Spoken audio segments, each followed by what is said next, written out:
जय दोस्तों, मैं मुकेश श्रीवास्तव और इस चैनल में आपका स्वागत करता हूं। दोस्तों, अगर आप बीपीएससी तैयारी कर रहे हैं तो आपको ये भी पता होगा बिहार से रिलेटेड क्वेश्चन बहुत सारे आते हैं। तो मैं लगातार वीडियो लेकर आ रहा हूँ आपके सामने, जैसे कि बिहार की प्रमुख नदियाँ, बिहार के गर्म कुंड के बारे में मैंने बताया, और आज हम लोग बात करने वाले हैं बिहार के प्रमुख झील। तो चलिए फिर शुरू करते हैं। तो सबसे पहले मैं बता दूं, कॉपी पेन लेकर बैठ जाइए। मानचित्र खुद हम लोग बनाएंगे, उसमें हम लोग भरेंगे, जिससे लंबे समय तक आपको याद रहेगा।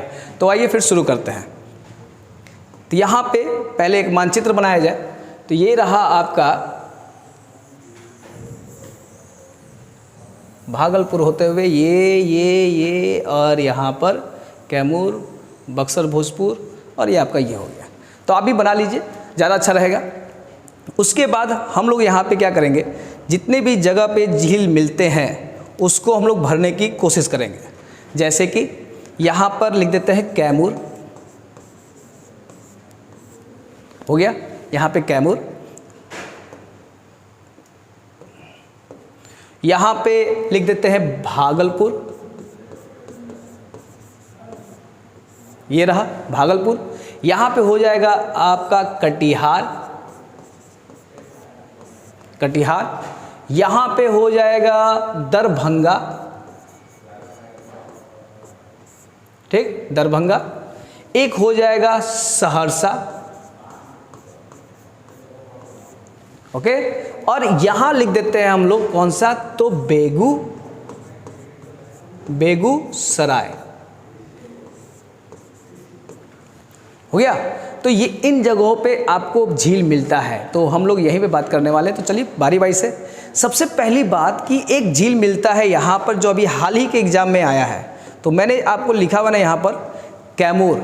तो कैमूर झील पे कैमूर जगह पे मिलता है एक झील जिसको बोलते हैं अनुपम, ठीक है, अनुपम झील। ये भी हाल ही के एक एग्जाम में आया है, तो आप ज़रूर नोट कर लीजिएगा। तो आपसे पूछ सकता है कैमूर में कौन सा झील पाया जाता है, या अनुपम झील कहाँ पाया जाता है, किस जिला में पाया जाता है। तो जल्दी से नोट कर लीजिए। अब बात करते हैं यहाँ पे जो आसान है, पहले इसको देख लेते हैं। भागलपुर में मिलता है आपको जगतपुर झील, ठीक है। भागलपुर में कौन सा, तो जगतपुर झील। अब बात करते हैं यहाँ पर जो मेन है, बिहार का सबसे ज़्यादा मेन है, तो हम यहाँ नोट कर देते हैं, अंदर नीचे लिख लेते हैं। ये हो जाएगा आपका कौन सा, तो कांवर झील, ठीक है। कांवर झील बिल्कुल नोट कीजिए, और ये बहुत फेमस है। एक चीज़ और भी है, ये ना बिहार का पहला एक आर्द्र भूमि होता है, 49वां, यानी ऐसे रामरस साइट है। रामरस यानी बिहार का पहला, और भारत का कौन सा, 39वां।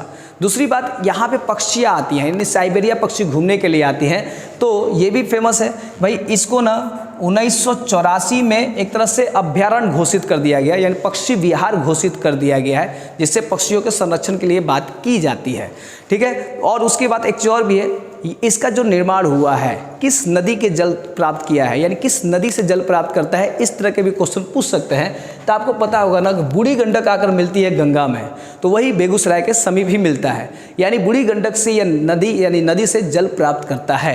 तो ये जो मेन फैक्टर बता रहे हैं, आप उसे जरूर नोट कर लीजिएगा।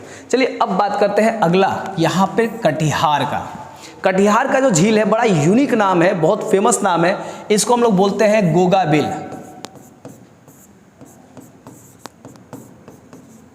क्या बोलते हैं, गोगाबिल। इसके और भी नाम है, जैसे कि घोघा चाप झील भी कहा जाता है। तो बस इतना ही नोट कीजिए कि गोगाबिल झील किस जिला में मिलता है, तो आप क्या बोलिएगा, कटिहार। 3 झील बहुत फेमस है। तो एक तो कांवर झील मैंने बता दिया आपको। तो उसके बाद अगर हम बात करें गोगाबिल की, तो आपको ये पता होगा ना, दार्जिलिंग से एक नदी आकर आता है, गंगा नदी मिलता है कटिहार के समीप, जिसको हम लोग बोलते हैं महानंदा।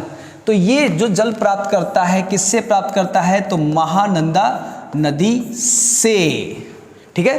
तो ये आप पॉइंट नोट कर लीजिए। अगला अगर हम बात करें यहाँ पर दरभंगा में है कुशेश्वर, कुशेश्वर स्थान बोल सकते हैं। यहाँ पे एक धार्मिक मंदिर भी है, इसलिए फेमस भी है। एक चीज़ और भी बात है, इसका ना गर्मी में क्षेत्रफल बहुत कम हो जाता है, यानी 20 किलोमीटर स्क्वायर के क्षेत्र में, लेकिन जैसे ही वर्षा आता है तो इसमें बहुत लंबे क्षेत्रों में फैल जाता है। तो बहुत जब लंबे क्षेत्रों में फैल जाता है, लगभग 100 के आसपास फैल जाता है। और यहाँ भी साइबेरिया पक्षी आती हैं, नहाती हैं, धोती हैं, चली जाती हैं। और इसे भी अभ्यारण्य घोषित किया गया है। आपको कब किया गया है? तो 1972 में इसे अभ्यारण्य घोषित किया गया है। और एक चीज़ और ख़ास बात है, ये भी नदी से, यानी किस नदी से जल प्राप्त करता है, ये आप बिल्कुल नोट कर लीजिएगा, बहुत काम आने वाला है। ये जो है कमला, एक कमला नदी है उससे, और एक नदी है करेह नदी। ये दो नदियों से ये जल प्राप्त करता है। अब जो लास्ट आपका है, जो फेमस है, जो मैंने यहाँ पे लिखा हुआ है, तो आपको देख रहे सब हो गया, कैमूर हो चुका, बेगूसराय हो चुका, दरभंगा हो चुका, भागलपुर हो चुका, कटिहार, तो ये सब हो चुके। तो एक आता है आपका कौन सा? तो सहरसा। ठीक है, सहरसा में कौन सा झील है? तो ये वाला हो जाएगा आपका सिमरी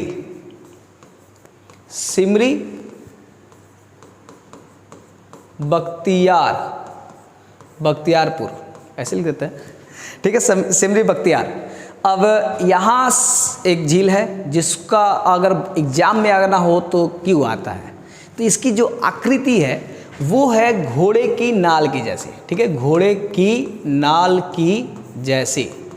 अब आप कहिएगा सर आप इतना शॉर्ट क्यों बताते हैं, तो शॉर्ट या क्या बताना चाहते हैं इस वीडियो के माध्यम से? तो हम एक चीज़ बताते हैं, अधिकतर क्वेश्चन पूछते कैसे हैं आप ये सब समझिए। पहले तो झील का नाम देता है, जिला पूछ देता है, ये हो गया। अगर थोड़ा सा और हाई करेगा तो कहेगा बताओ ये झील में कहाँ से, नदी से, किस नदी से जल प्राप्त करता है, ये भी मायने रखता है। तो ये भी आप नोट कर लीजिएगा। दूसरी बात कि इसमें कब अभ्यारण्य बनाया गया, ये सब बनाया गया, तो ये कब बनाया गया, ये भी पूछ सकता है। अगर अन्य नाम है तो वो भी पूछ सकता है। तो ये बहुत ही आसान तरीक़ा से उसके जो मेन फैक्टर को ना आप सामने लिख लीजिए, मैप पे ही लिख लीजिए, ज़्यादा याद होता है।